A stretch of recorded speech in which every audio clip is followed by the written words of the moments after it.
up mga kaigoy?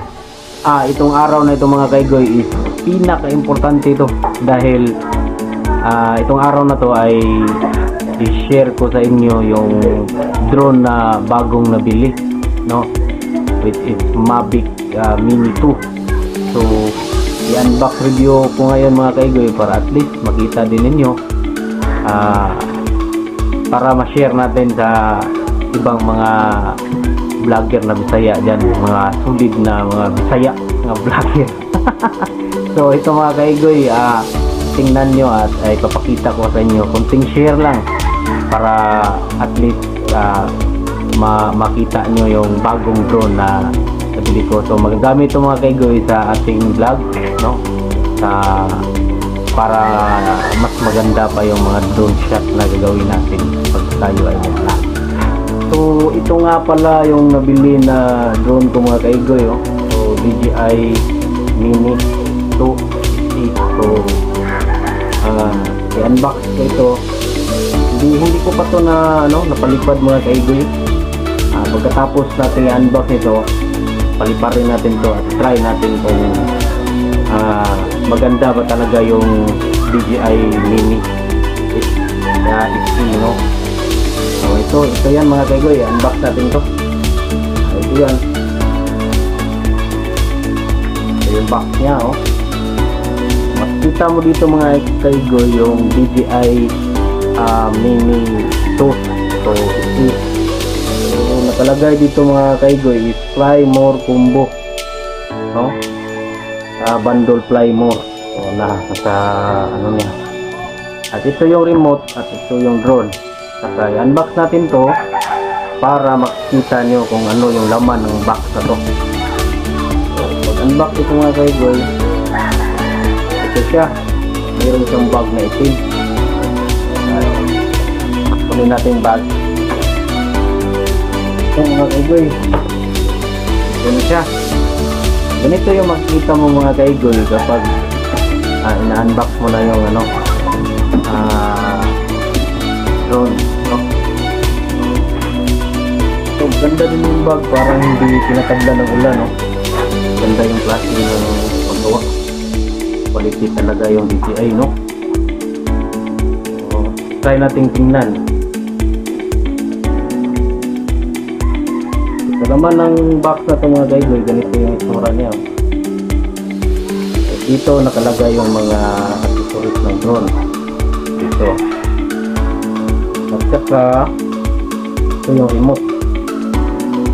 Ito yung remote ng drone mga kaigoy, no? Ito yung remote. At saka meron siyang tatlong battery. Yung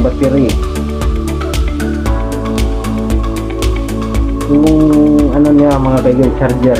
Ito yung battery. Dalawa lang nakalagay dito kasi yung isa nasa drone. So pag bago pala mga kaigoy, wala siyang power yung battery, kailangan mo pang i-charge para ma-full. At saka ito yung pinakahihintay natin, yung drone na DJI Mini 2. So ito na siya mga kaigoy, no? Yung gustong bumili nito, bili na kayo. Bili na kayo pag may pera. Pero kapag walang pera, wala kang drone.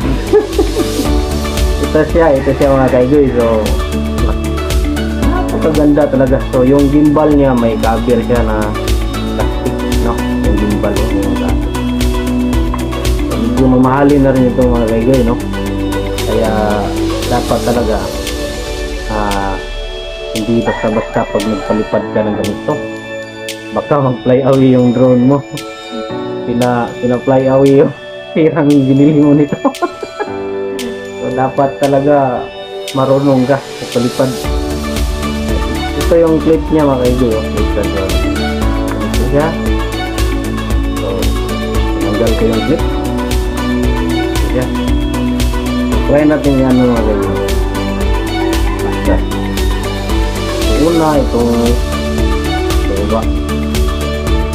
So at light na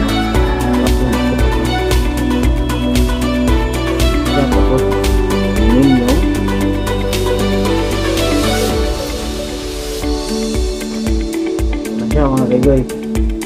yung DJI Mini 2. May fly mode combo to siya. Okay. No? Wala, ipapakita lang ko to sa inyo. Yung bagong drone na nabili ko. Shout out nga pala sa binilan ko nito, no? Siya. So, try natin ipalipad mga kaigoy at saka makita nyo kung ano talaga yung quality ng drone na to. At nakalagay dito is 10 kilometer yung kaya niyang abutin sa drone, no? So, hindi ako nagano sa 10 kilometer, hindi ko to mapalipad ng ganun kalayo kasi wala namang nagpapashoot ng drone na ganun kalayo. Baka hindi na babalik. Tatangayin na yung ilang libong tirang binili natin. So, ito na lang, no? Check it out mga kaigoy.